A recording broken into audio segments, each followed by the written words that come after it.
Here with Ika, I gotta tell you, watching that decision last night with the letters or the money was riveting television. How hard a decision was that for you? It wasn't hard. I was just contemplating if I kept the letters, will that sway some votes? Will that keep me, or do I take the money because they're evicting me anyway? So it wasn't hard. It was more of me just like venting and feeling frustrated and just going to school on those suckers. I remember on the sideshow you said that you didn't actually regret the decision of taking the money. Do you regret everything you said about the house guests? Because I feel like that's why they got all upset. Hell no. I don't regret it at all. Like, everything I said is everything I felt. I am not apologetic. I'm not apologizing for it. That's how I felt. I'm not apologizing for it. No, no regrets. I think one of the things that's been the most interesting about this season is like when Rachelle made her nominations, I was just like, what is going on here? Like, in no scenario did I see you going up. You were such good friends with her. How surprised were you that she didn't put up somebody like Sarah who turned on the girls and instead targeted basically her friends? I wasn't surprised because I did feel it leading up to even before she announced her first nominations.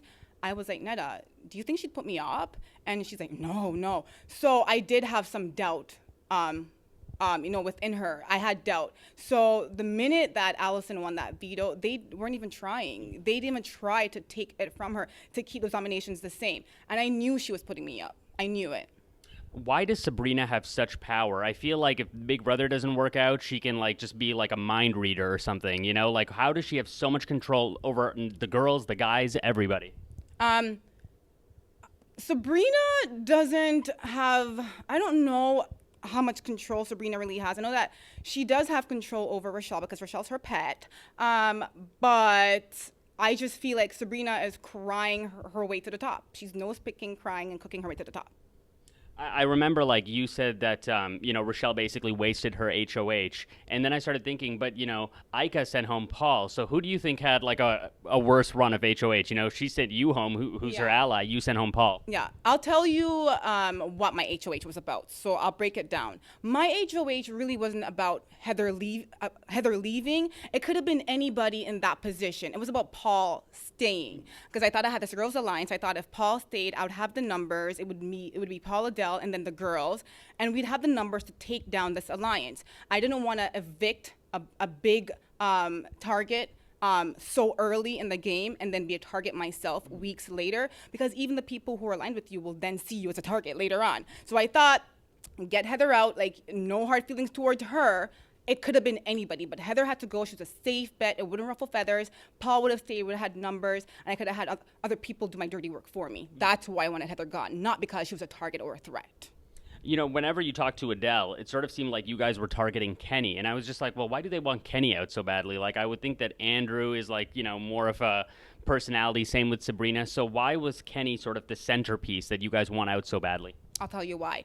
It's because the Andrews and Sabrinas, their personalities are so annoying that they will continue being threats and targets. They will. Whereas a player like Kenny, he is so sneaky and he is just so good that if you leave him in the game, he will intertwine with other people and he will skate right through and still tell you what to do. Whereas Andrew is already so annoying that if you leave him in the game, he'll always be a target. I'm dying to ask you a little bit about Adele Strategy. Like, obviously, he has the buzzworthy power. He's been telling people that it's a diamond power of veto, that he can, like, replace people. I'm kind of on the fence about this because, on the one hand, I feel like it's a really smart strategy because nobody's going to target him because of this power. On the other hand, I'm looking at it and I'm just like, this is a really, like, chicken way to play. You know what I'm saying, right? Like, you hear that argument in the sense that, like, he's not relying on his social skill. He's relying on, like, oh, don't put me up. Otherwise, I'm going to, like, put this person up. So what do you think about that? No, I think your last comment is wrong because Adele is alone in the house. He doesn't have another option but to play that card. Other people already have bonds and alliances, and that's the card that Adele has to play. He has to say, if you suckers put me up, your best friend's going up. It's a damn good move. He has no other options, and it's not coward. He has no. Adele has aligned himself with every single person who has left the game. He is going to be an easy person to get out, And that is a good move on his part, I feel. What do you think about this whole strategy of Adele? Like, because it is kind of risky. Like, he's going after these outsiders. He calls them the outsiders. And I would think that, this is, like, crazy that this guy's doing this. Why not sort of, like, bow down to the power? Why not go with Andrew and Kenny? Because by not doing that, he's at risk almost every single week, right? I think what Adele's doing is actually helping him. I do. I feel like people, he is truly a loyal person at heart. And even the big threats, the big players could respect that. They could respect that he is, and Adele's also a leader. He is the true representation of a leader in that house. It's easy to lead being Kenny when you have the majority, but it's hard to do what Adele does. It's so hard to be to do what he does. And a leader is somebody who inspires people, and it's somebody who doesn't always do the popular thing. They do the right thing, and he's a leader. What is it about Arlie? Because I feel like Arlie is in such a great position. He's got the 5 protecting him. He's got like Adele's outsiders protecting him. Canada already gave him the buzzworthy power, so Canada is behind him. How has Arlie managed to sort of like protect himself from every single possible attack? The thing with Arlie is I have Arlie figured out. I know Arlie has seen every single Big Brother. I know he is lying. I know for a fact Arlie's lying. Arlie talks about he's a big reality TV fan and he watches this little one right here and that. What other show is bigger than Big Brother Canada? None. I know for a fact, Arlie, you have not got me fooled, boo. The thing with Arlie is he is in a good position because he has big other targets surrounding him, right, Murtz? Mm-hmm. He has big people surrounding him, so people are targeting those people first, and that's why he's skating by. But I see you, boo. I've seen Arlie. I know his game. Who do you think he's loyal to? Is he loyal to Adele, or is he more loyal to the 5? He's not loyal to anybody. Arlie's loyal to himself.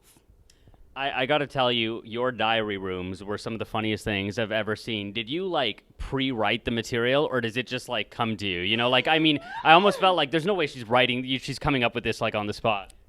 Yeah, it comes up on the spot. It pretty much comes up on the spot. That's Ika. And do you feel like, this whole, like, targeting a Nick, I feel like once a Nick left, all this, like, negative energy kind of came in. Am I just like, have I fallen under a Nick spell? You definitely have, Murtz. Of course. Nick's voodoo is working on you. The reason it was good for me to have a Nick gone, because I was on the block with her. Like, she needs to go with her crystals. Take them and go, boo. But can I tell you a joke? Before that, the competition, that HOH, the one where Rachelle won, it was me, Netta, and I forgot who else. I think it was Rachelle. We went to Andrew's bed because Nick had left one of her crystals, and we're doing voodoo. Like, you can't win. You're not going to win. Like, we did that on his bed. So she did help us out a little bit, even though she's gone. And what's next for you? Well, just being me and going back to my family and just being regular. Is it bittersweet sort of leaving before the jury? Because on the one hand, you leave the game kind of early, but on the other hand, at least you get to see your kids and stuff. So, is it better to sort of leave now if you were going to leave anyway? Yes. I've always said that I love this game. I do. I've watched since season 1 US, and I've always said if I'm not going to win or make it to at least Final 4, Final 5, or, whatever, I want to leave before jury.